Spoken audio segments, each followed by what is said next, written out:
Ashworth Manor stood dignified and grey against the October morning of 1818, its windows catching the pale light like watchful eyes,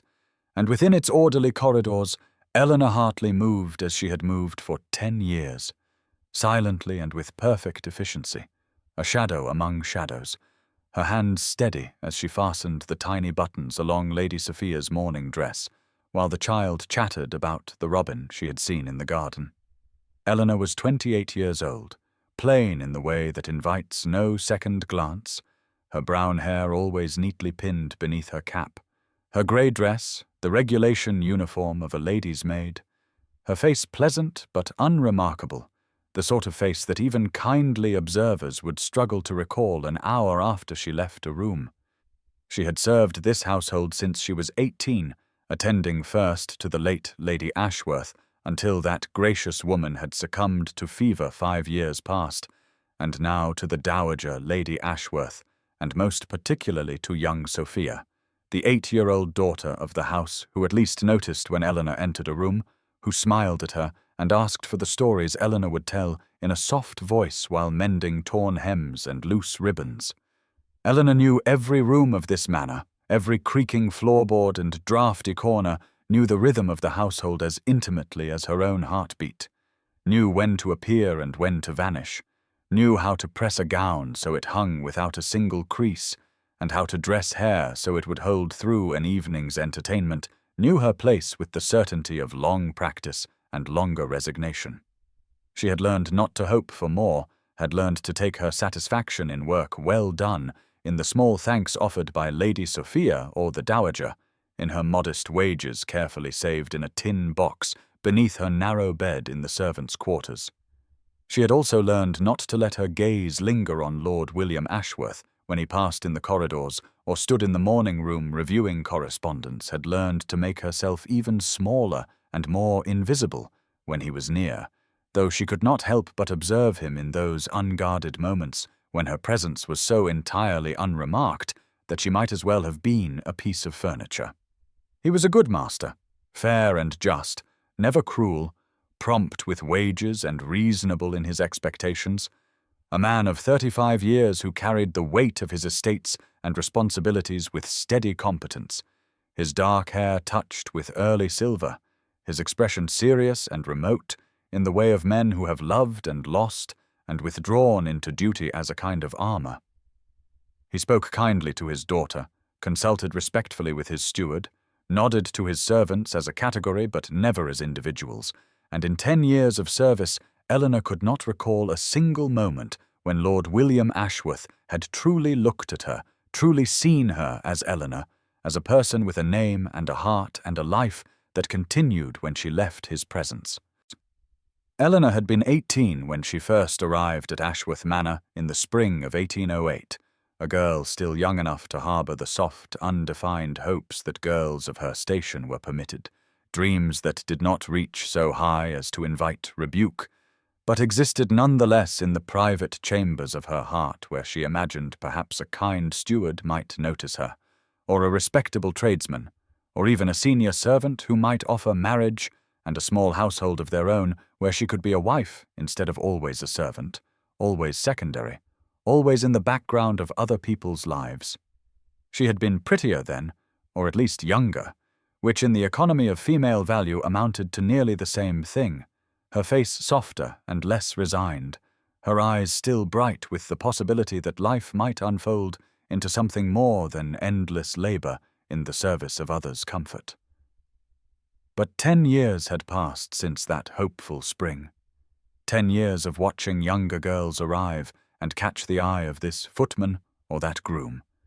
10 years of attending weddings for others, standing in the back of the church in her good grey dress, applauding politely as girls with rosier cheeks and readier laughs stepped into futures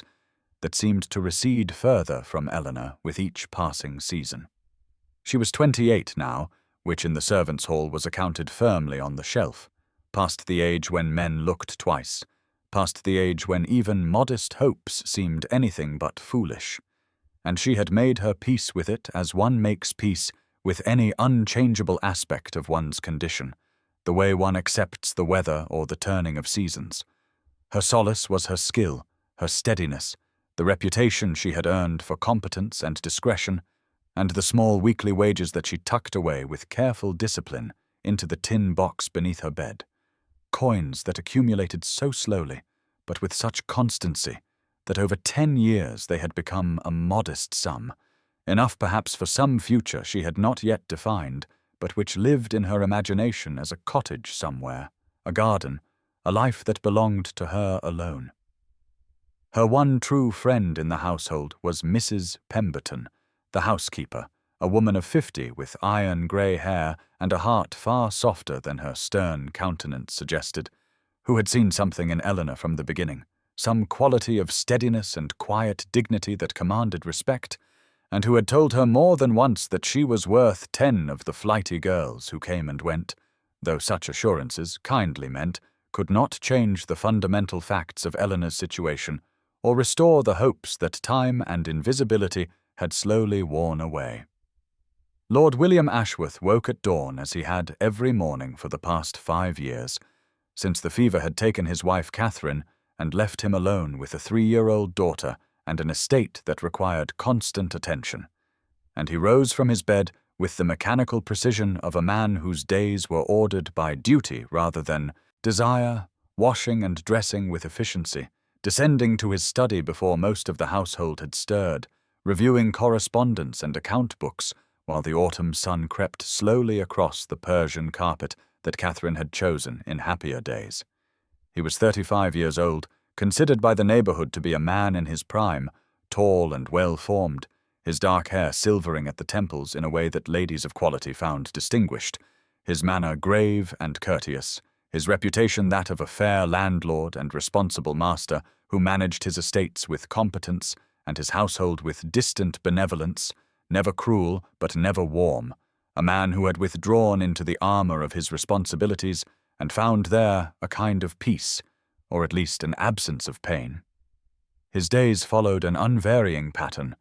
estate business in the morning, riding out to consult with tenants or inspect fields, luncheon taken often in solitude or with his steward,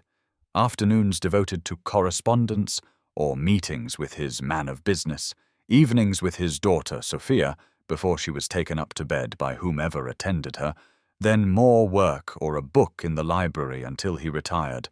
and through it all the household staff moved around him like a well-trained orchestra, appearing when needed and vanishing when not, their individual faces and names a blur of interchangeable efficiency that he never thought to examine more closely. On this particular October morning, he finished his review of the quarterly accounts, satisfied that the estate was prospering under his management, and went upstairs to the nursery to see Sophia before her lessons began. Finding her already dressed in a pale blue frock, her dark curls neatly arranged, and he kissed her forehead and asked about her plans for the day, while behind his daughter, near the window, a woman in a grey dress stood quietly with her hands folded, holding a ribbon that had evidently just been tied in Sophia's hair, and William glanced in that general direction without truly seeing, his eyes passing over the servant as one might pass over a piece of furniture, noting only that someone was performing their function adequately. Sophia chatted about the robin in the garden and asked if they might walk together later, and William promised he would try, though both of them knew his promises were often displaced by more pressing matters, and he left the nursery with a last, fond look at his daughter, never once actually focusing on the woman who had stepped back against the wall to allow him passage, never registering the quiet competence with which she had prepared his child for the day, never knowing her name or how long she had served his household, never imagining that this unremarkable moment contained a presence that would, in a fortnight's time, upend the careful order of his existence. The letter arrived on a grey morning in mid-October, delivered by the weekly post and handed to Eleanor by one of the footmen, who barely glanced at her as he passed through the servants' hall,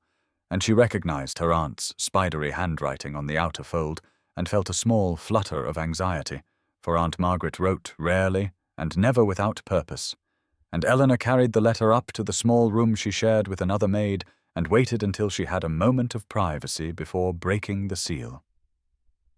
The words swam before her eyes as she read them once, then again,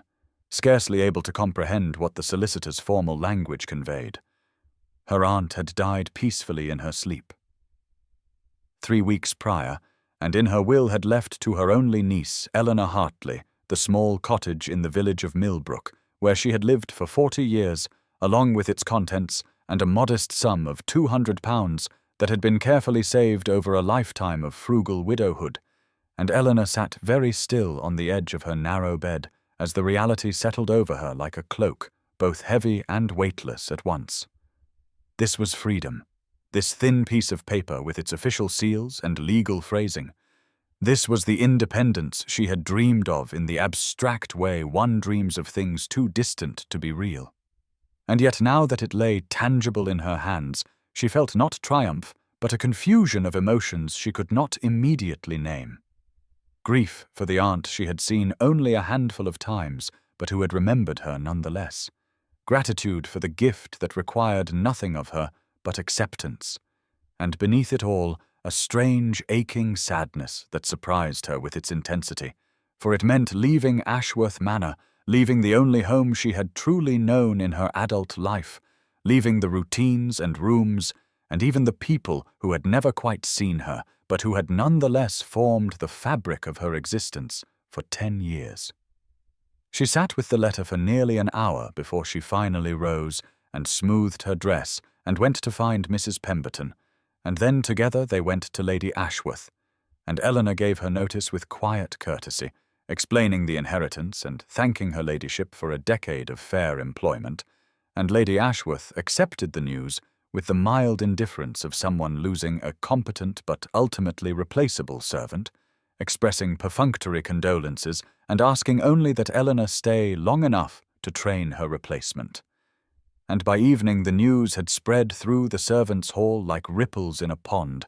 and Mrs. Pemberton embraced her with tears in her eyes and called her a fortunate girl, even as she mourned the loss of her steady presence. And Eleanor returned to her little room and carefully folded the letter and placed it in her tin box with her savings, and felt the future opening before her like a door into a country she had never seen. The final 2 weeks passed with a strange dreamlike quality, as though Eleanor were walking through rooms she had known intimately, but now saw from a great distance, each familiar corner and corridor taking on the soft focus of memory even before she had left, and she spent her days training her replacement, a girl named Mary, who had just turned 19, with rosy cheeks and bright eyes that sparkled when any of the footmen passed, who giggled at the slightest provocation and blushed when Lady Ashworth spoke to her, and Eleanor watched this younger version of hope and possibility with a tenderness that held no envy, only a quiet recognition of who she herself had been a decade ago,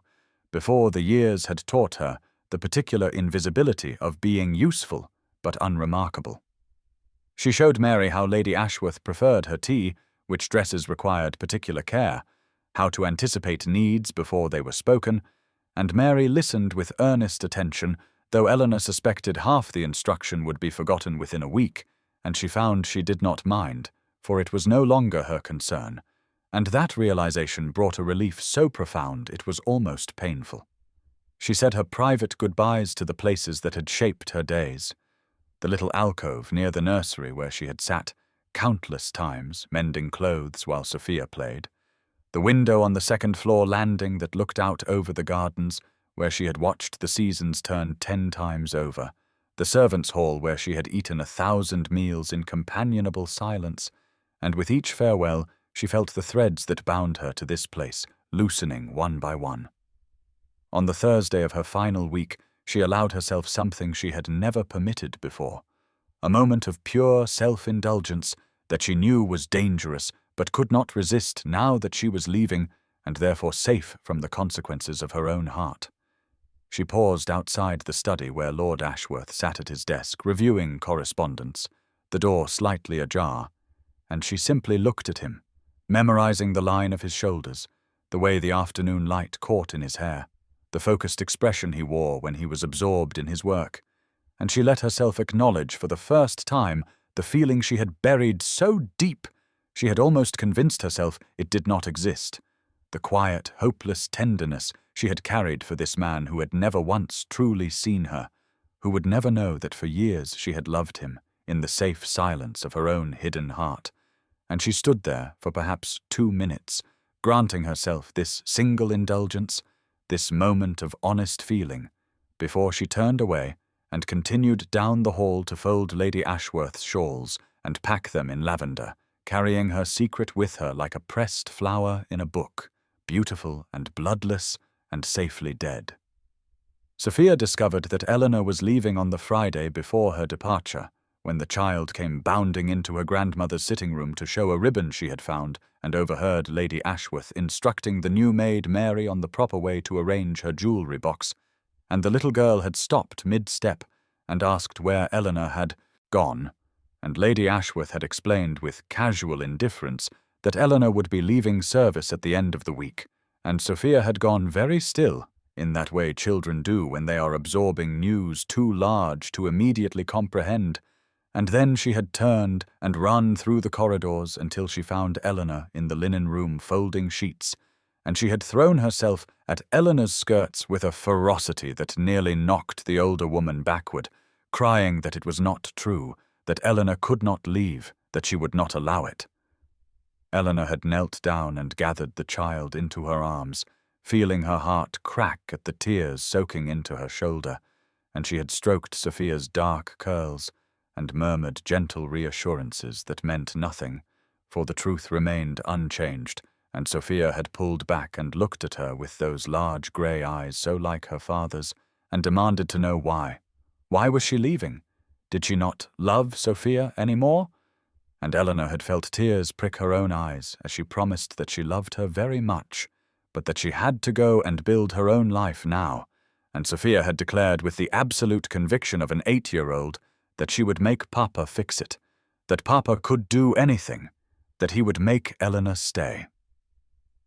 That evening at supper, which Eleanor knew of only because Mrs. Pemberton recounted it to her later with a mixture of sympathy and concern, Sophia had refused to eat, and had begged her father with increasing desperation to make Eleanor stay, to offer her more wages,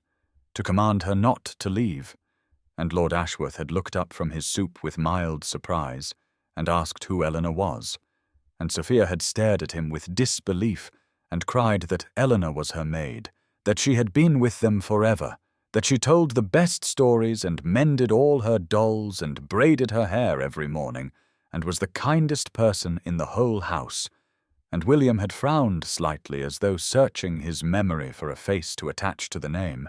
and then he had said with the gentle dismissiveness of a parent humouring a child's excessive attachment that servants came and went, that it was the way of things, that Sophia would grow fond of the new maid in time, and the little girl had burst into fresh sobs and fled from the dining-room, leaving her father bewildered, and Lady Ashworth shaking her head at the dramatics of children. Eleanor had been passing through the hallway adjacent to the dining-room when this conversation occurred, carrying a stack of linens to the upstairs cupboard, and she had heard every word through the partially open door, and she had stood there in the shadows holding her linens and felt the final thread of foolish hope she had not even known she still carried simply dissolve, for his words had crystallized everything she had always known, but had perhaps not fully accepted until this moment. She was not merely invisible to Lord Ashworth, but essentially interchangeable, a function rather than a person, as replaceable as a worn pair of gloves, and the quiet ache she had harboured became something cleaner and sharper, a resolve that carried no bitterness but only clarity, and she had continued up the stairs with steady steps, more certain than ever that leaving was not just wise, but necessary. The departure day arrived with the particular quality of autumn mornings in late October, when the air holds a crystalline coldness that makes every sound sharper and every colour more vivid, and Eleanor woke in the small attic room she had occupied for 10 years, feeling as though she were moving through a dream, her modest trunk already packed and waiting by the door, her few possessions arranged with the same careful efficiency she had brought to every task in this household. She dressed in her best grey wool dress, the one she had made herself 2 years prior with fabric purchased from her savings, and she pinned her light brown hair with particular care.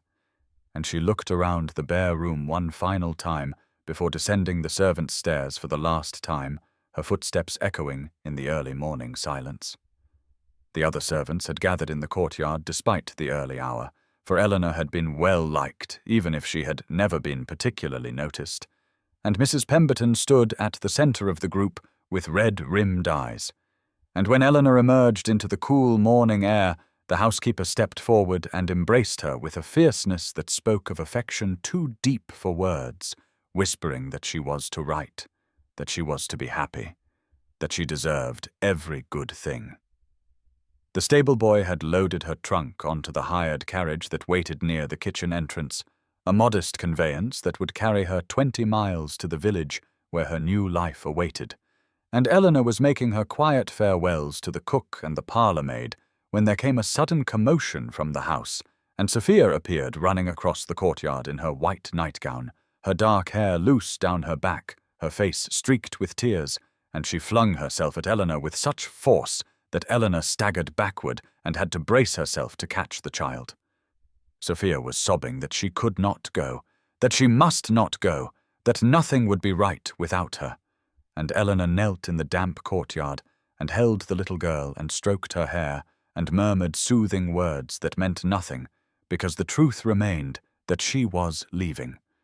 And over Sophia's shaking shoulders, Eleanor saw Lord Ashworth emerge from the house, clearly drawn by his daughter's cries,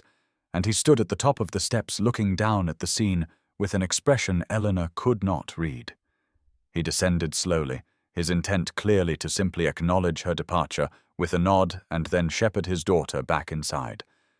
But when he reached the courtyard, something made him pause,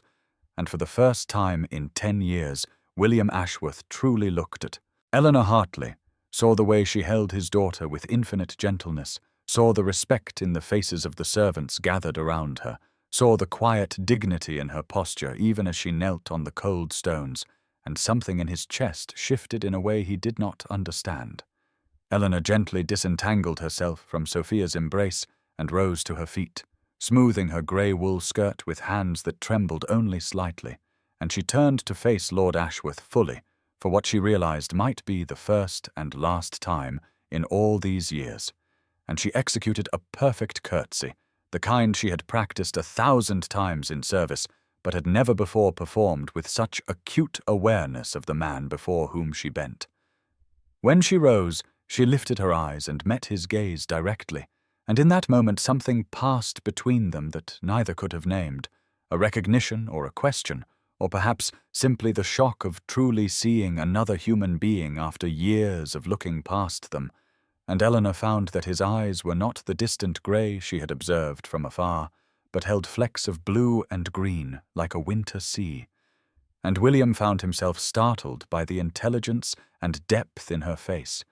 by the quiet strength in her bearing, by the realization that this woman had been in his home for 10 years, and he had never once truly looked at her. Eleanor's voice when she spoke was soft and clear, carrying across the courtyard with a grace that matched her movements, and she said, "Thank you, Lord Ashworth, for 10 years of fair and just employment, for maintaining a household in which I have been safe and treated with respect, and I wish you and Lady Sophia every happiness." Her words held no bitterness, no accusation, no plea for acknowledgement of the oversight that had defined their non-relationship, only a simple, genuine gratitude that somehow made William feel more ashamed than any reproach could have accomplished. She held his gaze for one moment longer, and then she smiled, a small, sad smile that transformed her plain features into something almost luminous, and she whispered, "Goodbye," the word so soft it was nearly lost in the autumn air, and she turned away from him with a finality that felt like a door closing. William stood frozen as Eleanor moved to the carriage, as the driver handed her up into the modest conveyance, as she settled herself on the worn seat and arranged her skirts with the same careful efficiency she had surely brought to every task in his household, and Sophia was crying again, and Mrs. Pemberton was dabbing at her eyes, and the other servants were waving and calling out farewells, but William could not move, could not speak, could only stand there as the driver climbed to his seat and took up the reins. The carriage lurched into motion, wheels crunching on gravel, and Eleanor did not look back. Her face turned resolutely forward toward whatever future awaited her in that distant village. And William felt something he had not felt in 5 years, not since his wife's death had left him numb and hollowed. He felt a sharp, immediate sense of loss, a conviction that something precious was slipping through his fingers, and he did not understand it, because how could he lose what he had never known he had? William returned to the house with Sophia's hand clasped in his own, the child still trembling with sobs that shook her thin shoulders, and he lifted her into his arms, though she was perhaps growing too old for such carrying, and he felt the wetness of her tears soaking into his collar as he climbed the stairs to the nursery, where her new governess waited with a disapproving expression at the disruption to the morning routine. He settled Sophia in the window seat of her room, the same spot where Eleanor must have sat with her countless times, and he knelt before his daughter and tried to summon the words that would comfort her, but found he had none because he did not truly understand the depth of her distress. "Why did Miss Hartley matter so much to you?" he asked gently, wiping at her tear-stained cheeks with his thumb. And Sophia looked at him with eyes that held accusation and disbelief that he needed to ask. "She told me stories, Papa," Sophia said, her voice breaking on the words. Stories about brave girls and kind animals and places where magic was real. And she mended my dolls when their arms came loose, and she never scolded me for being careless. And she braided my hair in the mornings and sang while she did it, and she told me I was clever when I read a hard passage, and she said I would grow up to be strong and good. The litany continued, each item a small kindness that William had never known about, had never witnessed, had never thought to notice. And with each revelation he felt his ignorance settle more heavily upon him like a weight he could not shift. He coaxed Sophia to take some breakfast, though she only picked at the toast, and then he left her in the governess's care and descended to his study, where he intended to attend to correspondence, but found himself staring at the papers without seeing them.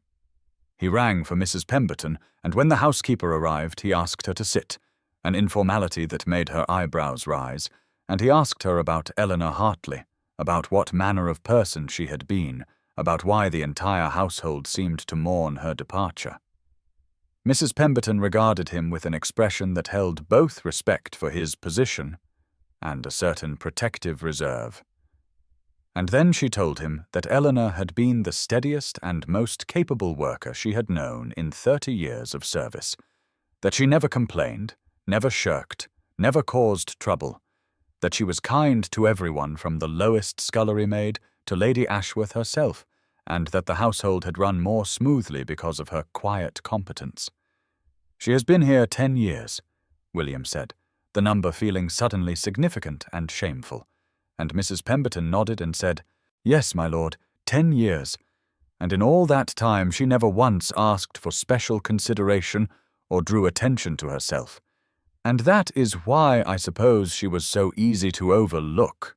though it was a great disservice that she was overlooked nonetheless." William dismissed Mrs. Pemberton with quiet thanks and sat alone in his study as the afternoon light slanted through the tall windows, illuminating dust motes that drifted in the stillness, and he found himself unable to focus on the estate ledgers that lay open before him or the correspondence that required his attention. He rose and walked through the house with no particular destination, moving through rooms that had been his domain for years, and everywhere he looked he began to see spaces where Eleanor Hartley must have been, corners and thresholds and passages that she must have occupied daily while he moved past her unseeing. He climbed the stairs to Sophia's nursery and stood in the doorway looking at the window seat with its faded cushions, imagining Eleanor sitting there with his daughter curled against her side, telling stories in that soft, clear voice he had heard fully for the first time only that morning. He saw the shelf where Sophia's dolls sat in a neat row, their clothes carefully mended, their tiny limbs properly attached, and he realized that Eleanor's hands had done that work, that her patience and skill had brought his daughter comfort, in ways he had never known to acknowledge. In the hallway outside the drawing room, he paused, remembering now a figure he had passed countless times, a woman in grey who had stepped aside to let him pass, who had curtsied and kept her eyes lowered, and he felt a creeping shame at how thoroughly he had failed to see her. He returned to his chambers and opened the drawer where he kept his handkerchiefs, and he drew one out and examined it in the fading light, seeing for the first time the exquisite stitching along the hem, the monogram of his initials worked in thread so fine it must have taken hours to complete. He had used this handkerchief a dozen times, had taken its perfection for granted, had never once asked who had mended it or thanked the person whose labor had restored it. He stood there holding the square of linen and felt the weight of his blindness settle upon him like a physical thing, and he understood that Eleanor Hartley had given 10 years of her life to his household, had performed 1,000 unseen kindnesses, had made his home function smoothly, and his daughter feel loved, and he had never once acknowledged her existence as a person rather than a function. Evening came, and he did not dress for dinner, taking a tray in his study instead, and he sat by the fire as darkness filled the windows and found himself profoundly restless, unable to settle into any activity or thought that did not circle back to the woman who had whispered goodbye that morning. He tried to recall her face as it had been in that moment when she met his eyes, tried to capture the expression he had seen there, the dignity and sadness and quiet strength, and he realized he was already forgetting the details because he had never properly learned them in the first place. William woke before dawn with a restlessness thrumming through his limbs that made further sleep impossible, and he rose and dressed himself without calling for his valet, pulling on riding clothes with hands that felt clumsy and urgent. He moved through the silent house as grey light began to seep through the windows, past the closed doors of bedchambers where his household still slept, and he descended to the stables where the grooms were just beginning their morning routines and startled at his early appearance. He ordered his horse prepared, his best gelding, the one with stamina for a long ride. And while the animal was being saddled, he told the confused stablemaster that he would be gone for the day, and to inform his steward that estate business would have to wait. He swung into the saddle as the sun broke over the eastern hills, casting long shadows across the gravel drive, and he urged the horse forward with a pressure of his knees, moving from a trot to a canter as he passed through the manor gates and onto the road that led toward the village where Eleanor Hartley had gone. He told himself as he rode that this was simply a matter of duty, that as her former employer he bore some responsibility for ensuring she had arrived safely at her inheritance, that it was only proper to confirm she had adequate resource and was not in need of assistance. But even as he formed these justifications in his mind, he knew they were thin coverings for something else, something he could not yet name, an urgency that had nothing to do with duty and everything to do with the way her voice had sounded when she whispered goodbye, the look in her eyes when they met his for that single unguarded moment. The countryside rolled past him in shades of gold and amber, autumn at its peak, the hedgerows thick with berries and the fields lying fallow after harvest,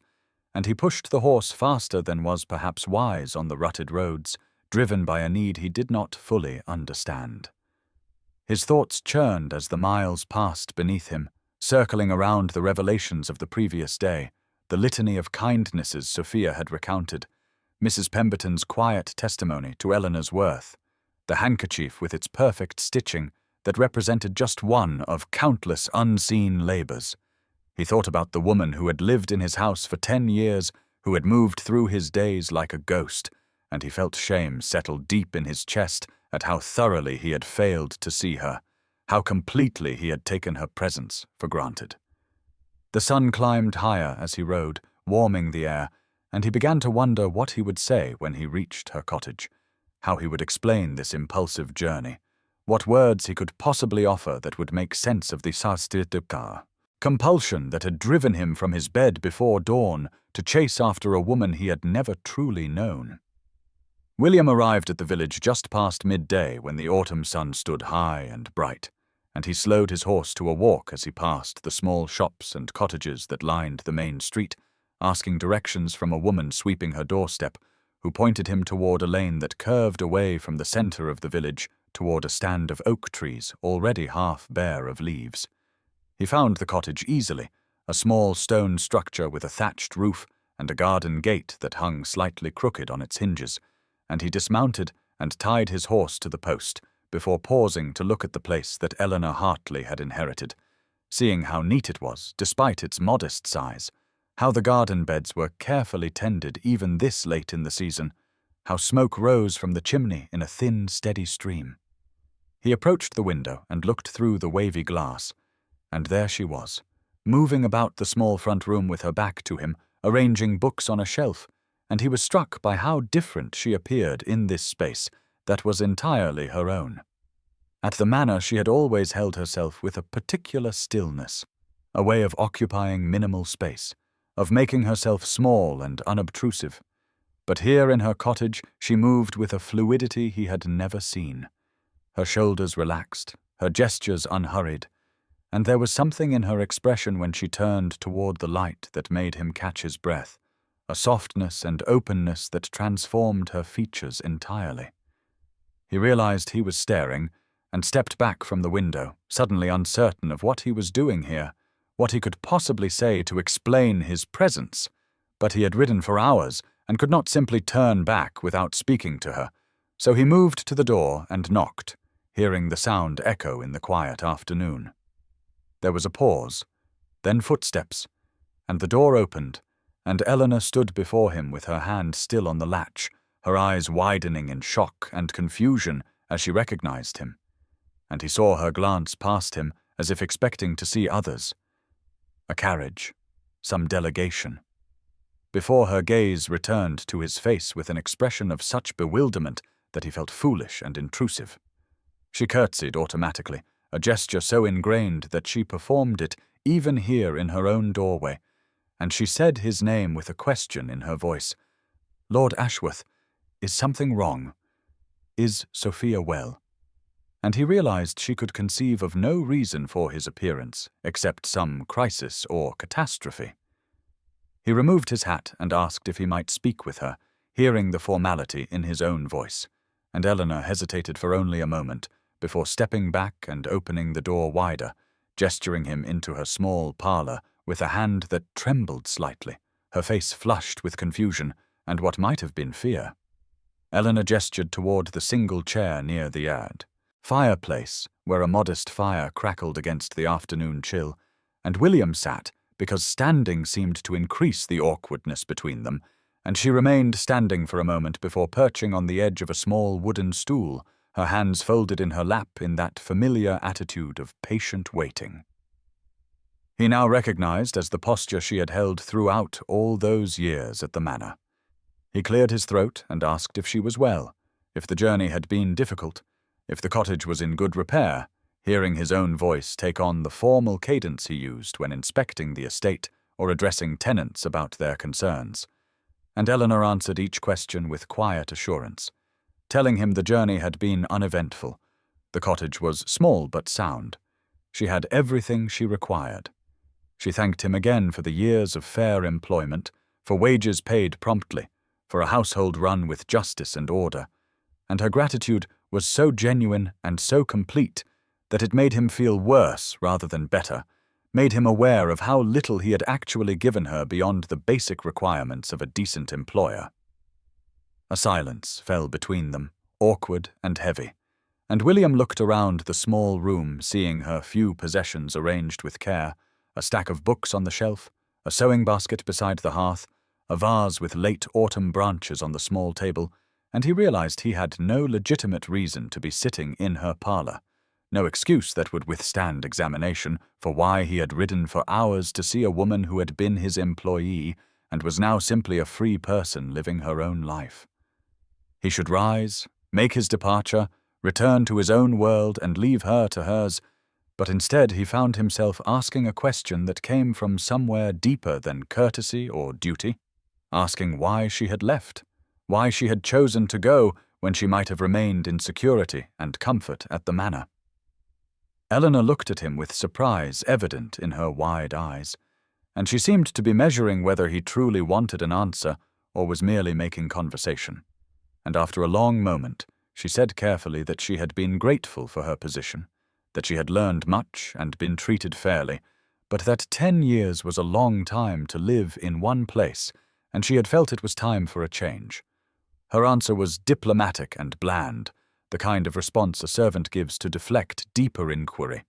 And William recognized it as such, and felt frustration rise in his chest because he had not ridden all this way for pleasantries and evasions, and he leaned forward and said with more intensity than he intended that he truly wished to know, that he was asking in earnest, why had she really left? Eleanor looked at him for a long moment, her hands still folded in her lap, and he could see her weighing something behind her eyes, some decision about whether to offer him truth or continue with the safe evasions that had protected her throughout her years of service. And then something in her expression shifted, and she straightened slightly on her stool and spoke with a quiet honesty that held no bitterness, but only a kind of weary clarity. She told him that she had served his household for 10 years, that she had taken pride in her work and had been grateful for fair treatment and wages paid on time, that she held no resentment toward him or his family, but that somewhere in those 10 years she had realized she had become invisible, not only to the family she served, but gradually to herself as well. She said that she would pass through rooms and hallways and no one would turn their head, that she could stand at the edge of a conversation and remain entirely unacknowledged, that she had learned to move through the manor like a ghost who performed tasks, but left no impression of having been present, and that this invisibility had become so complete that she had begun to forget she was a person who might be seen. Her voice remained steady as she spoke, and William sat frozen in his chair, each word landing on him with the weight of accusation, though she offered none, only simple truth delivered without rancor. She told him that when the letter came about her aunt's cottage, she had recognized it as a chance to live in a place where she might be visible, even if only to herself, where she might look in a mirror and remember that she existed as more than a set of hands that mended and arranged and served. She said that she wanted to walk down a street and have someone nod to her in recognition, to tend a garden that was her own, to sit by a fire in the evening and know that the space she occupied mattered because it was hers and she had chosen it. She told him that leaving had not been an act of rebellion or dissatisfaction with her position, but simply a choice to become real again, to step out of the shadows and into a life where she could be seen. And as she finished speaking, she met his eyes with a dignity that was almost unbearable in its quiet strength, waiting for whatever response he might offer to this confession of a decade of erasure that he had never noticed, and she had endured without complaint. William sat in silence for what felt like an eternity, the weight of her words settling over him like heavy snow accumulating on frozen ground, and he understood with sudden and terrible clarity that he had inflicted this invisibility upon her through nothing more than his own blindness, his own comfortable assumption that the people who served him were simply functions rather than souls with their own interior landscapes and longings. He looked at Eleanor sitting on her modest stool in this small cottage that represented her bid for existence, and he felt shame burn through him, not the polite embarrassment of a social misstep, but something deeper and more painful, the recognition of a moral failure he had not known he was committing. He wanted to apologize, but the words seemed inadequate, wanted to defend himself, but there was no defense, and so instead he found himself leaning forward in his chair and asking, with a humility that felt unfamiliar on his tongue, if she would tell him about herself, truly about herself, the things he should have known and never asked. Eleanor looked startled by the question, her hands tightening briefly in her lap, and he could see her weighing whether this was genuine interest or merely aristocratic politeness,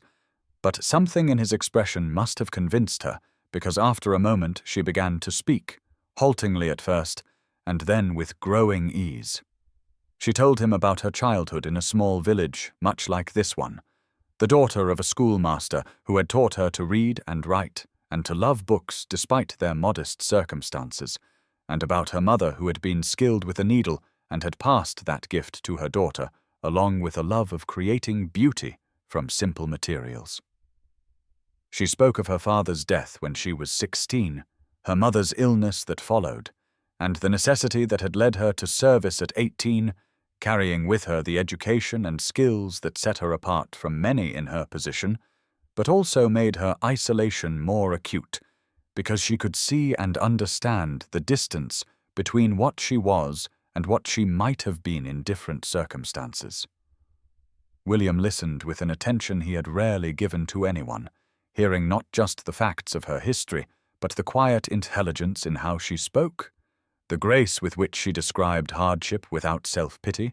the dignity she maintained even in recounting her descent from a schoolmaster's daughter to a lady's maid whose existence was noted only when she failed in some task. She told him about the books she had managed to read over the years, borrowed from the manor's library when no one was looking, and about the small dreams she had nurtured in the privacy of her own thoughts, dreams of a garden she might tend, and a window where she might sit to read without needing permission.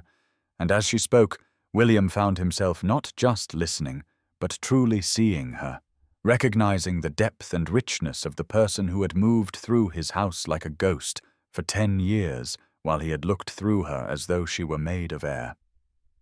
The afternoon light had shifted toward evening by the time William finally rose from his chair, and Eleanor stood as well, smoothing her skirts with hands that trembled slightly from the vulnerability of having spoken so openly to a man who until yesterday had barely known her name. William moved toward the door of the small parlor, but paused with his hand on the frame, turning back to look at her with an expression that held something she could not quite read, a mixture of shame and wonder, and something else that made her heart beat faster despite her efforts to remain composed. He asked, his voice low and uncertain in a way she had never heard from him before, if he might call on her. Again, and Eleanor felt the question land on her like a physical weight, confusion flooding through her because she could not imagine what purpose such a visit would serve. She reminded him, keeping her tone gentle but firm, that he was a lord and she was a former servant, that whatever kindness had prompted his visit today had been more than generous, but surely there could be no reason for him to return, no proper basis for continued acquaintance between two people whose stations were so vastly different. William looked at her for a long moment, and she saw him struggling with something, some internal deliberation that played across his features before he spoke again. He told her that he would like to know her better, if she would permit it, that their conversation today had been the most genuine exchange he could remember having in years, and that he found himself unwilling to let it be the last. Eleanor felt her protective instincts rise, the habits of self-preservation that had kept her heart safe through 10 years of invisibility, and she asked him directly why a man of his position would wish to know a woman of hers, what he hoped to gain from such an unlikely friendship. William was quiet, and she could see him weighing his words with unusual care before he answered with a honesty that seemed to surprise him as much as it surprised her. He said he could not quite explain it himself, that he only knew he had been moving through his life as though under water for 5 years, ever since his wife died, performing his duties and caring for his daughter, but feeling nothing deeply, seeing nothing clearly, and that somehow in the space of this single afternoon spent listening to her speak, he had felt something shift, as though he had surfaced suddenly and drawn his first real breath in years. He told her he felt he had been asleep and had just woken, and while he could not explain what that meant or what he was asking for, he knew only that he was asking, that he wanted the chance to continue what had begun today in this small cottage parlor. Eleanor stood very still, her heart hammering against her ribs, torn between the dangerous hope that wanted to say yes and the protective fear that urged her to send him away before either of them could be hurt by the impossibility of what he seemed to be suggesting. She looked at his face, saw genuine uncertainty there, genuine hope, and found herself nodding slowly, agreeing to one more visit, though she told herself even as she spoke that one more would have to be the last, that she could not allow this to become something that would break her heart all over again. William rode back toward Ashworth Manor through the gathering dusk, the November air sharp against his face, and the rhythm of his horse's hooves doing nothing to quiet the tumult of thoughts that churned through his mind with an insistence he could not dismiss or control. He had gone to Eleanor's cottage with no clear purpose beyond some vague notion of ensuring her well-being, but he was returning with something far more disturbing, a sense that the careful structure of his life had developed a crack, and through that crack he could see possibilities he had not imagined existed for him anymore. The conversation in her small parlor played itself over and over in his memory, not just the words, but the quality of the exchange, the way she had listened and responded with an intelligence and thoughtfulness that he realized he had been starved for without knowing it. He thought of the years since Catherine's death, the way he had folded himself into duty and routine, caring for Sophia and managing the estate with competence, but without joy, moving through each day as though it were a task to be completed rather than a life to be lived. Eleanor had said he looked as though he had been asleep, and the observation had struck him with the force of truth, because that was exactly how it felt, as though he had been walking through his existence in a kind of waking sleep, and had only just opened his eyes to discover that the world contained more than he had allowed himself to see. He arrived at the manor as full darkness fell, handed his horse to a groom who looked at him with barely concealed curiosity, and walked into the house where Sophia came running to ask where he had been all day. He told her he had ridden out to check on Miss Hartley, and his daughter's face lit with such hope that he felt his heart twist, because she asked immediately if Eleanor was well, and if she might come back, and he had to tell her gently that no, Eleanor would not be returning to the manor, though even as he said it, he found himself wondering if that was entirely true. The next 3 days passed with agonizing slowness, each hour dragging as William tried to focus on his responsibilities, but found his thoughts returning again and again to the woman in the cottage, to the curve of her neck when she bent her head while speaking, to the way her hands had moved expressively as she described her childhood, to the quiet dignity with which she inhabited her small space and her modest dreams. He told himself he was being foolish, that his interest was merely the result of 5 years of isolation and the novelty of genuine conversation. But he knew even as he formed the excuse that it was inadequate to explain the restlessness that drove him from room to room and made sleep elusive. On the morning of the 4th day, he went to his library and selected a volume he had read years ago and loved, a collection of poetry he thought Eleanor might enjoy, based on what she had told him of her tastes, and he rode back to her cottage with the book wrapped carefully in cloth and his heart beating harder than such a simple errand warranted. Eleanor saw him approach from her kitchen window where she had been washing the breakfast dishes, and her heart gave a startled leap when she recognized Lord Ashworth riding up the narrow lane toward her cottage, on the 4th day after his first visit, earlier than she had dared expect, and carrying something wrapped in cloth that he handled with careful attention. She dried her hands quickly and smoothed her hair, chiding herself for the nervous flutter in her stomach as she went to the door, opening it just as he dismounted and secured his horse to the post she had not yet properly repaired. He greeted her with less awkwardness than their previous meeting, his expression warm and slightly uncertain as he asked if he might come in, and she stepped aside to admit him into the small parlor that suddenly felt even smaller with his presence filling it. William unwrapped the cloth to reveal a volume of poetry, explaining that he had thought of their conversation about her love of reading, and remembered this book from his own library, wondering if she might enjoy it, and Eleanor took it from him with hands that trembled slightly as she read the spine, and recognized a collection she had longed to read, but never had the means to acquire. She thanked him with genuine feeling, touched not just by the gift itself, but by the fact that he had listened closely enough to remember what she had told him, and cared enough to act upon that knowledge, She prepared tea while he settled into the chair by the window, and when she joined him, the conversation began more easily than before, the initial strangeness giving way to something that felt almost natural as they spoke of books and authors they both admired. William asked about her plans for the cottage and the small garden plot behind it,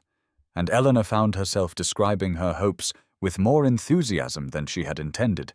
telling him she thought she might take in mending and sewing work from the village, that she had always been skilled with a needle and might build a modest trade, and that she wanted to plant vegetables in the spring to reduce her need to purchase food at market. He listened with an attention that made her feel as though her small dreams mattered, as though the vision of her modest, independent life was something worthy of respect rather than pity. And he told her he admired her courage in building something entirely her own after so many years of service to others. They talked until the afternoon light began to slant golden through the window, and Eleanor realized with surprise that hours had passed in what felt like mere minutes, that the constraint she had felt during his first visit had dissolved into something warmer and more comfortable. When William finally rose to leave, he paused at the door and asked, with a diffidence that seemed almost boyish, if he might call again the following week, and Eleanor felt her careful guardedness waver as she agreed, watching him ride away before returning to her cottage, where she sat with the book of poetry in her lap and allowed herself, for the first time since leaving Ashworth Manor, to wonder if perhaps something impossible might be struggling toward possibility. William's visits became as regular as the turning of the seasons, beginning with that second call when he brought the book of poetry and extending through the weeks that followed as autumn deepened into the first cold breath of winter. He came once a week at first, always in the afternoon when the light slanted golden through Eleanor's small windows, and then twice weekly as November gave way to December and the bare trees stood stark against grey skies.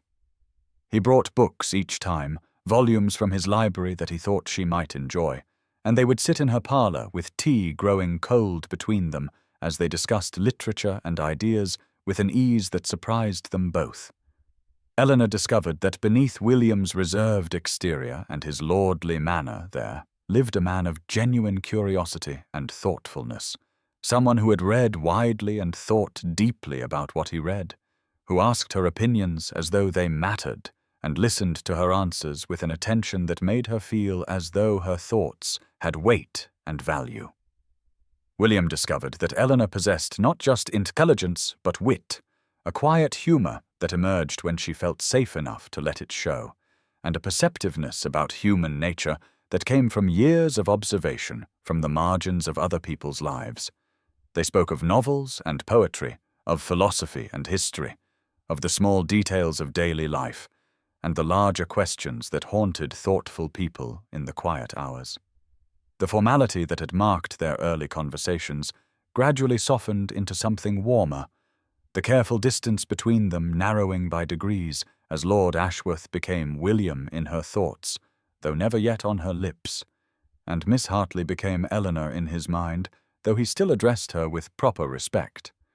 The attraction that grew between them was unspoken but unmistakable, present in the way his eyes followed her movements as she poured tea, in the way her breath caught slightly when he leaned forward to make a point, in the lengthening silences that fell between them, that were not awkward, but charged with awareness. Yet neither gave voice to what they were beginning to feel because the gulf in their stations remained vast and unbridgeable in the eyes of the world. And both knew that to acknowledge the pull between them would be to confront an impossibility that might shatter the fragile companionship they had built. Snow began to fall in early December, dusting the village and Eleanor's garden with white, and still William came, riding through cold and weather to sit in her small cottage and talk as though there were nowhere else he would rather be, and nothing more important than the conversation they were having. Eleanor told herself she should put a stop to it, that she was storing up heartbreak with every visit, but she found she could not turn him away, could not refuse herself these hours of being truly seen and heard after so many years of invisibility. The gossip reached Ashworth Manor like frost creeping across a window pane, slow and inevitable and impossible to ignore, spreading through the servants' hall and up the back stairs until it found its way to the ears of the Dowager Lady Ashworth, William's mother, who had moved to the dower house after her son's marriage, but still maintained a keen interest in the affairs of the estate and the family reputation. She arrived at the manor on a cold December afternoon when the sky hung low and grey. Her carriage pulling up to the front entrance with a purposefulness that made the footman exchange worried glances, and she swept into William's study without waiting to be announced, her expression thunderous beneath her widow's cap. William looked up from the estate ledgers he had been reviewing with only half his attention, his mind drifting, as it so often did these days, to Eleanor's cottage and the conversation they had shared just the day before, and he saw immediately from his mother's face that something had provoked her considerable displeasure. She wasted no time on pleasantries, demanding to know if the rumours she had heard were true, if he had indeed been visiting his former maid with a frequency that had set tongues wagging from the village to the county seat, and William felt a flicker of annoyance at the invasion of his privacy, even as he acknowledged that he had known this confrontation was inevitable. He confirmed that, yes, he had been calling on Miss Hartley, that she was a woman of intelligence and character whom he had come to value, and his mother's face went rigid with a fury, barely contained by breeding and propriety, as she asked if he meant to ruin the girl's reputation or make a complete fool of himself, and drag the family name through scandal. William set down his pen with deliberate care and told his mother, with a calm that surprised him even as he spoke the words, that he had come to care for Eleanor deeply, that he found in her company a peace and a joy he had not known since his wife's death, and had thought never to feel again. The silence that followed was terrible, his mother staring at him as though he had announced his intention to take holy orders or sail for the Americas, and then she began to speak of duty and station and appropriate matches, of the 20 eligible young ladies of good family who would be honoured by his attention, of what society would say if a peer of the realm married a servant, of the damage to Sophia's prospects and the family's standing. William listened without interrupting, but when she finished, he told her quietly that his mind was not yet fully decided, but his heart knew its own inclination, and that he would not be moved by considerations of station when it came to matters of genuine feeling and connection, and his mother left in a rustle of silk and outrage that echoed through the manor long after her carriage had disappeared down the drive. Eleanor heard the gossip on a grey December afternoon when she walked to the village market for thread and tea, her basket over her arm and her head bent against the cold wind that swept down from the hills and rattled the bare branches overhead. The whispers began at the baker's shop, where 2 women fell silent when she entered, and then resumed their conversation in pointed undertones once she had moved to examine the loaves, and continued at the butcher's stall, where the proprietor's wife gave her a look that mingled curiosity with something that might have been pity or disapproval, and reached their crescendo at the draper's, where Mrs. Collins, who had always been friendly, leaned across the counter and asked in a voice edged with false concern whether Eleanor was quite comfortable with all the attention she had been receiving from certain grand personages. Eleanor felt heat rise in her cheeks even as her hands went cold, understanding immediately what was being said and left unsaid, knowing that William's visits had been noted and remarked upon and dissected by every tongue in the village and likely beyond. She walked home with her purchases clutched tight, and her heart a confusion of emotions she could scarcely name, thrilled that William's attention had been public enough to provoke comment, because surely that must mean something, that he was not ashamed to be seen calling on her, and yet terrified by what the gossip implied, and what it might cost both of them if it continued. She knew that whispers could ruin a woman of her station more thoroughly than any action. That speculation about impropriety was nearly as damaging as impropriety itself, and she also knew with a clarity that made her stomach tighten that William's visits could mean something or they could mean nothing,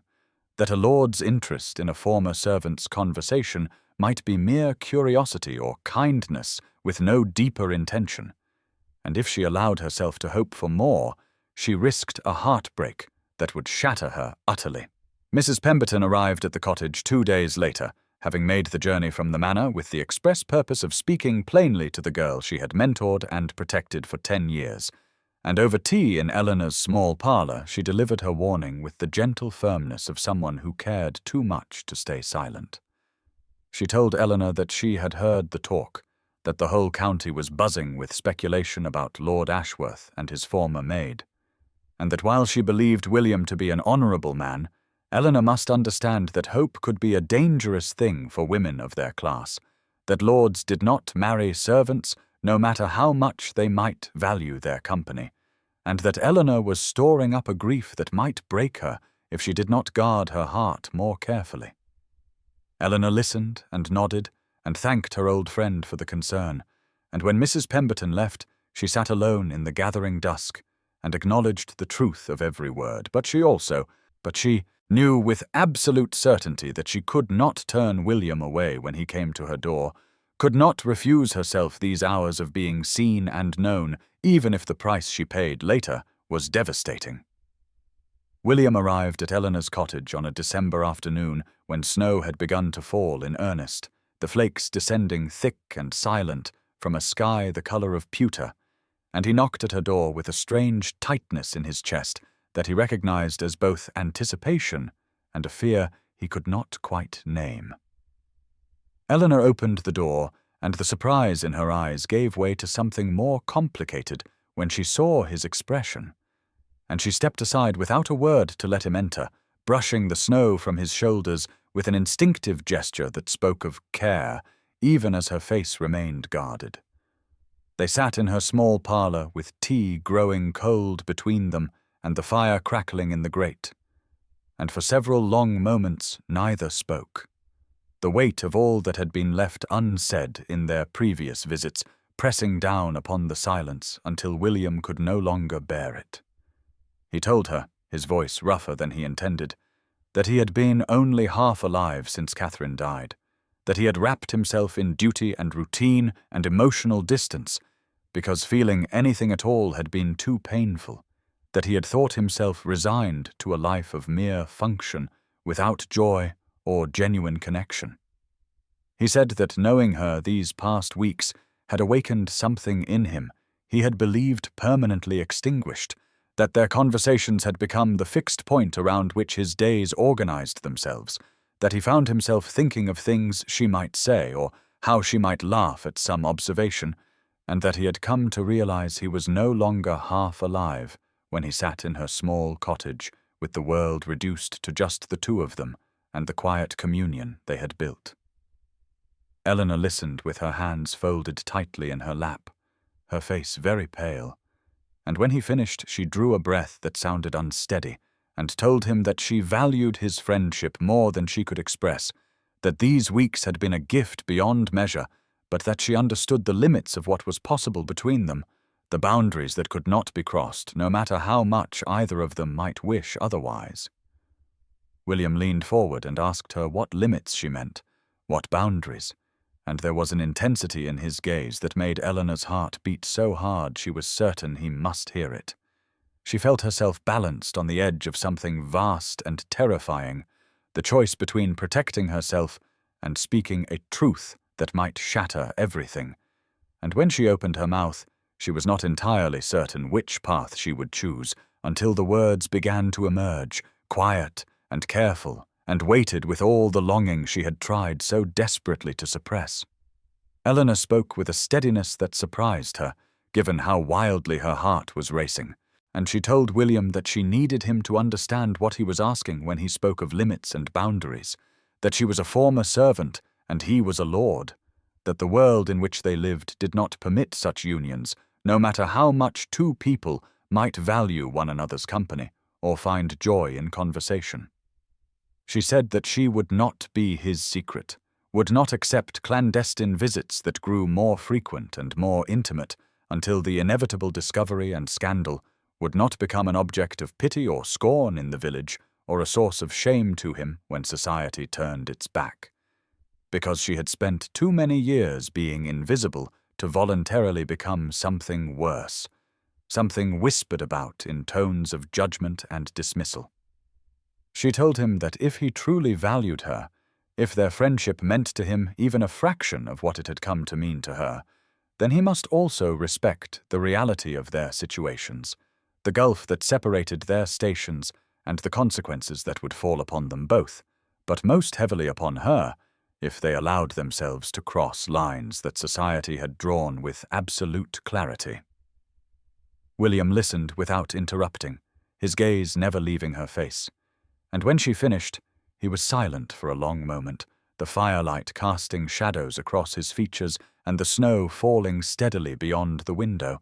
and then he leaned back in his chair and nodded slowly, as though acknowledging the truth of everything she had said.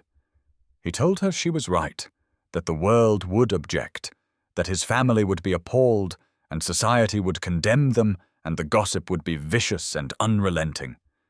And Eleanor felt something inside her begin to crumble because this was the confirmation she had expected, the acknowledgement that what lay between them could go no further. But then William leaned forward again, his eyes intense and his voice low and urgent, and he said that he had spent 5 years living according to duty and propriety and the expectations of his station, that he had done everything correctly and appropriately, and had been dead inside the entire time, moving through his days like a ghost in his own life, and that he could not return to that now that he had found something real. He asked her a question that made the room seem to tilt around her, asked if she could care for him, station and society aside, if there was any possibility that her heart might answer his, because he needed to know whether the barrier between them was only external or whether it was also a matter of her own feelings. Eleanor found she could not look away from him, could not summon the protective deflection she had relied upon for so many years, and she understood that this was the moment when she must choose between safety and truth, between the careful preservation of her dignity and the terrifying vulnerability of honest answer. Eleanor chose truth, chose the terrifying vulnerability of honesty over the cold safety of deflection, and she told William in a voice that trembled despite her efforts to steady it, that she had cared for him, silently and hopelessly from a distance for more years than she could comfortably admit, that she had watched him move through the halls of Ashworth Manor with a quiet devotion she had never dared to name even to herself, because to name it would have made the pain of invisibility unbearable. She said that she had known every expression that crossed his face, had learned to read his moods from the set of his shoulders or the way he held his pen when working late in his study, had memorized the sound of his voice and the particular cadence of his rare laughter, and that she had left not because she stopped caring, but because the weight of caring so much for someone who did not know she existed had become a burden she could no longer carry without losing herself entirely. She told him that his attention now, these visits and conversations, and the way he looked at her as though she were someone worth seeing, was both the fulfillment of every secret dream she had harbored, and a source of terror so profound it left her breathless, because she understood with painful clarity the cost he would pay if he continued down this path, the scandal and rejection and loss of standing that would follow any deeper connection between them. William listened with an intensity that made the air between them feel charged, and when she finished, he reached across the small space that separated them and took her hand in his, the first real touch they had shared, his fingers warm and solid around hers in a way that made her breath catch and her heart stutter with the simple enormity of it. He told her, his voice rough with emotion, that he would not live half a life again, that he had spent 5 years as a ghost, moving through days that held no meaning or joy, and that knowing her had given him back something essential he had believed lost forever, not just happiness, but the capacity for it, not just connection, but the desire for it. He said that he understood she was frightened, that he was frightened too, but that he had learned through grief and loss that the greatest tragedy was not the judgment of society, but the failure to reach for what mattered when it was offered, and that she mattered. She mattered more than propriety or convention or the narrow opinions of people who had never bothered to see her true worth. He asked her then, his grip on her hand tightening as though he feared she might vanish if he let go. To marry him, to be his wife and Sophia's mother, and his partner in building a life that honored what they had found together, rather than what the world insisted they should settle for, and Eleanor felt the room tilt around her as the question hung in the firelit air between them, impossible and terrifying and more real than anything she had ever been offered. Eleanor sat frozen in the firelit stillness of her cottage, the weight of William's proposal settling over her like snow accumulating on winter branches, beautiful and heavy and potentially breaking, and she found that her voice, when it finally came, was thin and unsteady. As she asked him if he truly understood what he was proposing, if he had genuinely considered the full measure of what such a marriage would mean, she told him with increasing urgency that there would be scandal, that society would reject them both, that his family would be appalled, and his mother would never forgive him, that every drawing room in the county would buzz with gossip and judgment, that invitations would cease and doors would close, and his standing among his peers would be damaged, perhaps beyond repair. She said that Sophia's prospects would be affected, that the daughter of a lord who married a servant would face whispers and exclusion, that other families of good standing might refuse to associate with her when she came of age, and Eleanor could not bear the thought of that bright, loving child suffering for the choices of adults who should have known better. She asked William if he had thought about the daily reality of it, the way servants who once bowed to him would smirk behind his back, the way his equals would pity or mock him, the way she herself would be scrutinized and criticized at every turn, her manners and speech and dress held up as evidence of her fundamental unsuitability. William listened to this torrent of fear and objection without releasing her hand, and when she finally fell silent, breathless and trembling, he told her with a calmness that somehow steadied her that he had considered all of it, every consequence she named, and others besides, that he had spent the last weeks lying awake at night, weighing his duty against his heart and confronting the costs with open eyes. He said that his daughter did not need social standing or fashionable connections, that Sophia needed a mother who was kind and present and real, not some society match of cold propriety who would treat her as an obligation rather than a joy, and that Eleanor had given his child more genuine maternal warmth in 10 years of invisible service than many fashionable ladies would offer in a lifetime of marriage. He said that he needed Eleanor, that he had been dead for 5 years and she had brought him back to life, and that he would rather face scandal with her than spend another decade of hollow respectability without her. He asked again, his voice low and urgent, if she would marry him, if she would trust him to know his own mind and heart. And Eleanor found herself trembling not just with fear now, but with something else, something that felt dangerously like hope. She told him, her voice barely above a whisper, that she needed time to think, that she could not make such a decision in the heat of the moment, with her hand in his and her heart racing so fast she could barely breathe. William nodded slowly, released her hand with visible reluctance, rose to leave, but before he reached the door he turned back and told her that whatever she decided, he would not regret having asked, would not regret having found the courage to reach for something real. He left then, stepping out into the winter night, and Eleanor sat alone in the sudden silence with his proposal hanging in the air like a promise or a threat, impossible and terrifying and more real than anything she had ever been offered. Eleanor spent 3 days in a state of suspended existence, moving through the small rooms of her cottage like a ghost haunting her own life, unable to settle to any task or thought beyond the weight of William's proposal and all it meant. She woke each morning with the question pressing on her chest like a physical thing, sat at her table with tea growing cold in her cup, while she turned the possibilities over in her mind with the obsessive thoroughness of someone examining a jewel for flaws or perhaps a trap for hidden mechanisms. She considered what it would mean to refuse him, the safety in that choice, the way she could preserve her modest independence and spare him the consequences of defying every social convention that governed his world. And she told herself that this would be the noble choice, the selfless one, protecting him from his own generous but ultimately ruinous impulse. But she also allowed herself, in the long watches of the night when honesty came easier, to imagine accepting,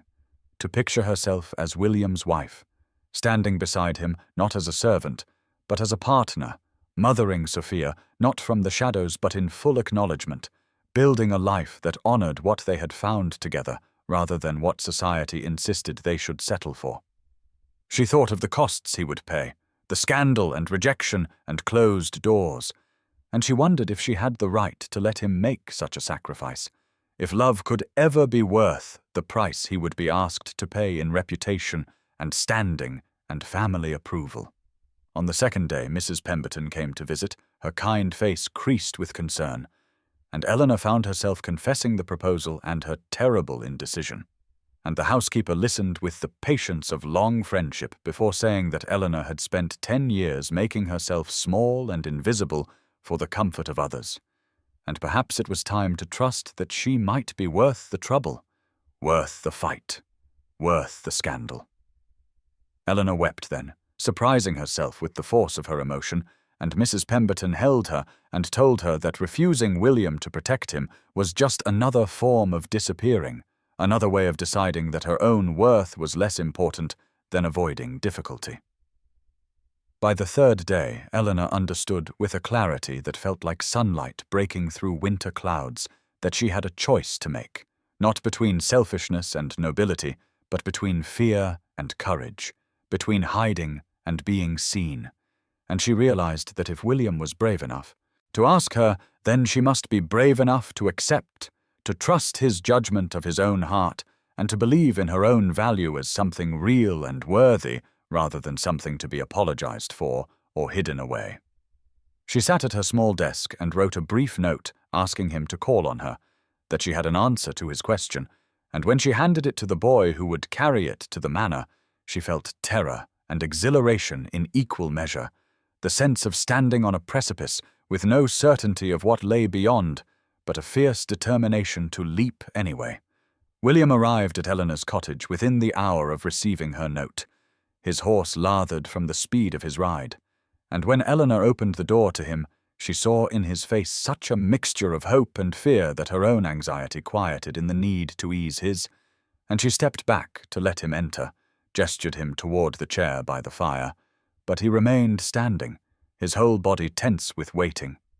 She had rehearsed what she would say, had planned a speech that would explain her reasoning and articulate her decision with the clarity it deserved. But when she opened her mouth, the careful words vanished, and what came out instead was simple and unadorned, just 3 words that nevertheless contained the whole of her courage and her choice. "Yes," she said, "I will marry you." And for a moment William did not move, did not seem to breathe, as though he could not quite believe what he had heard. And then he crossed the small room in 2 strides and pulled her into his arms with such force and relief that she gasped, and his embrace was not tentative or restrained but fierce and encompassing, as though he had been holding himself back for months and could finally let himself feel the full measure of what she meant to him. Eleanor found herself clinging to him with equal intensity, her face pressed against his chest, hearing the thunder of his heart beneath the fabric of his coat, and when he finally loosened his hold enough to look down at her, his eyes were bright with emotion that made him seem younger, more vulnerable, utterly transformed from the distant lord who had never noticed her. He framed her face with his hands, his touch gentle despite the strength in his fingers, and asked if she was certain, if she truly understood what she was choosing, and Eleanor told him that she was terrified and exhilarated and more certain than she had been of anything in her life, that she had decided to trust him and to trust herself, to believe that what they had found was worth whatever challenges lay ahead. William kissed her then, a kiss that started soft and questioning, seeking permission even now, and when Eleanor responded, rising on her toes to meet him more fully, the kiss deepened into something that spoke of longing and promise, and a future neither of them had dared to imagine just months before. When they finally drew apart, breathless and smiling, they sat together on the small settee and began to speak of practicalities with a giddiness that made even logistical details feel like adventure, agreeing that they would marry quickly and quietly, within a month if the banns could be read and arrangements made, because both of them feared that delay would only invite more opposition and doubt. William said he would speak to the vicar the next day,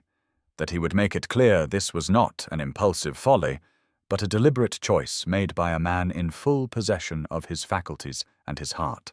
and Eleanor said she would face whatever society threw at them with her head high and her hand in his, because she had spent 10 years being invisible and would not shrink back into shadows now. The wedding took place on a January morning, when frost still clung to the windows of the village church, and the sky held that peculiar pale clarity that comes after days of snow, and Eleanor stood in the small vestibule in a gown of deep blue wool that Mrs. Pemberton had helped her alter from one of her aunt's better dresses, simple and elegant and utterly unlike the elaborate confections that ladies of William's circle would have worn, but it suited her, and when William saw her, his eyes told her that she was beautiful in a way no mirror ever had. The church was barely a quarter full, a scattering of witnesses to a union that most of society viewed as somewhere between scandalous and incomprehensible. But those who had come mattered more than the multitudes who had stayed away. Mrs. Pemberton sat in the front pew, weeping openly into her handkerchief. Several of the younger maids from the manor had come in their best dresses and watched with shining eyes, as though witnessing a fairy story made real, the vicar who had agreed to perform the ceremony. Despite raised eyebrows from his patron, stood ready at the altar with a kindness in his expression that suggested he saw something beyond station and propriety. And Sophia stood beside Eleanor in a white dress with ribbons in her hair, clutching a small posy of hothouse flowers and practically vibrating with excitement at her role as flower girl and the prospect of gaining the mother she had begged for. Lady Ashworth had sent a brief note the day before, 5 lines of cold formality that managed to acknowledge the wedding without offering congratulations or blessings, and while the absence of William's mother should have cast a shadow over the day, Eleanor found she could not summon resentment when she looked at the man waiting for her at the altar, tall and steady and looking at her as though she were the only person in the world worth seeing. The villagers who had come out of curiosity filled the back pews, whispering behind gloved hands, their faces showing everything from disapproval to fascination to something that might have been reluctant admiration for the sheer audacity of what was happening. Eleanor walked down the aisle without anyone to give her away, her chin high and her steps steady, and when she reached, William and saw the fierce joy and absolute certainty in his face, all her lingering fears quieted into a profound conviction that this was right, that they were right, that love was allowed to overturn hierarchies and rewrite the rules that said she should have remained invisible forever. They spoke their vows in clear voices that carried through the small church, promises of love and honor and partnership, that meant more for being chosen against every obstacle and expectation. And when the vicar pronounced them husband and wife, and William kissed her with a tenderness that made Mrs. Pemberton sob even harder, Eleanor felt the final walls of her old life fall away, and a new identity settle around her shoulders like a cloak, not just as Lady Ashworth, but as a woman fully seen and wholly loved. The wedding breakfast was held at Eleanor's cottage, a modest gathering that filled the small rooms with warmth and laughter that seemed to press against the very walls, and Mrs. Pemberton had insisted on preparing the food herself, arriving before dawn to lay out cold meats and fresh bread and a cake she had baked in the manor kitchens with a defiance that made the other servants whisper admiringly about her loyalty. William stood in the center of the tiny parlor, looking almost comically large amid the simple furnishings. Yet there was nothing awkward in his manner, only a deep contentment that softened every line of his face as he accepted congratulations from the handful of guests and kept his wife close at his side with a protectiveness that was tender rather than possessive. Eleanor moved through her own cottage as though seeing it for the last time, touching the back of the chair where she had sat reading by candlelight, glancing at the window where she had watched the seasons change and wondered if she would grow old here alone, knowing that within the hour they would depart for Ashworth Manor, and this brief chapter of solitary independence would close, yet feeling no regret, because what she was gaining was so much greater than what she was leaving behind. Sophia had attached herself to Eleanor's skirts and refused to be separated, chattering endlessly about how she now had a mamma, and whether Eleanor would still tell her stories, and could they have tea parties in the nursery. And when Eleanor knelt down to assure the child that nothing would change except that they would be together always,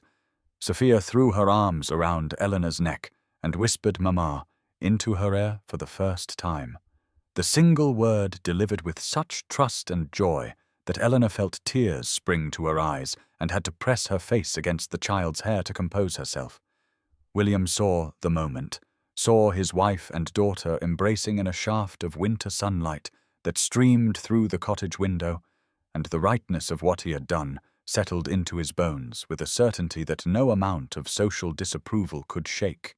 because this was what family was meant to be. Not cold duty and appropriate matches, but genuine love and mutual recognition, and the building of something real. When it was time to leave, William lifted Eleanor over the threshold of the cottage in a playful gesture that made her laugh and the gathered guests cheer, and then he handed her up into his carriage, the fine vehicle that would carry her not away from her life, but into it, Sophia scrambling in after them with her flower petals still clutched in her fist. As the carriage rolled toward Ashworth Manor, Eleanor sat between her husband and her daughter, one hand clasped in William's and the other resting on Sophia's bright head, and she understood, with a clarity that took her breath away, that she had finally become visible. Not because someone had deigned to notice her, but because she had claimed her own worth and found people capable of seeing it, and the future that stretched before her was not the modest independence she had planned, but something infinitely richer, a life of partnership and love and belonging that she had never dared to imagine could be hers. 2 springs had passed since the January morning when Eleanor Hartley became Lady Ashworth, and she stood now in the manor gardens on an April afternoon in 1820, with the scent of early roses drifting on the warm air and the sound of Sophia's laughter floating from somewhere near the orchard, where the child was playing with the new puppy William had brought home last week, and Eleanor found herself pausing in her inspection of the flower beds to simply absorb the profound rightness of her life, a sensation so different from the resigned invisibility that had defined her existence for so many years, that sometimes she still had to touch the ring on her finger to believe it was real. The transformation had not been without difficulty. Those first months when society had buzzed with scandal and many doors had remained firmly closed, but Eleanor had moved through it all with the same quiet dignity that had always been her strength, and gradually her grace and genuine warmth had won over even the most reluctant members of William's circle, until now she was accepted, if not universally embraced. And more importantly, she had discovered that the opinions of people who valued station over character mattered far less than she had feared. The household ran smoothly under her management, but in a way fundamentally different from how it had operated under the previous Lady Ashworth, for Eleanor knew every servant by name and circumstance, inquired after their families, noticed when someone was unwell or troubled, and the staff repaid her attention with a loyalty and affection that made Ashworth Manor feel less like a great house and more like a home. William had become not just her husband, but her truest partner, and the love between them had only deepened as they built a life of genuine intimacy and mutual respect, his initial awakening to her worth having blossomed into a devotion that showed itself in 1,000 daily kindnesses and the way he still sometimes looked at her, as though marveling that he had nearly let her slip away unseen. Sophia thrived under Eleanor's mothering, the anxious child of 2 years ago, now confident and bright, secure in the knowledge that she was loved. And when she called Eleanor Mamma, it was with the unself-conscious certainty of a girl who had never known any other mother in her memory. Eleanor moved through the garden, touching the roses that were just beginning to bloom, and thought about the woman she had been, invisible and resigned, whispering goodbye to a life she had never truly been part of. And she understood now that her journey had required both the courage to leave and the courage to return, the strength to claim her own worth, and the wisdom to accept love when it finally saw her. If you are listening to this story and you feel unseen, if you have spent years being overlooked or dismissed, if you have resigned yourself to a smaller life than your heart desires, let Eleanor's transformation remind you that it is never too late for recognition, never too late for love, never too late to step into the fullness of who you were meant to be.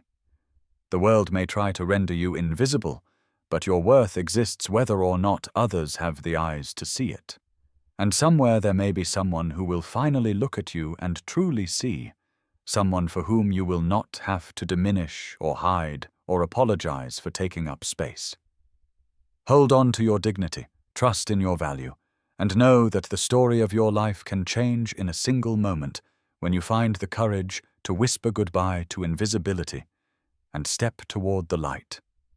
If this story has touched your heart, please subscribe for more tales of hope and unexpected joy, stories that remind us all that love can overturn even the most rigid hierarchies, and that transformation is always possible for those brave enough to believe they deserve to be seen.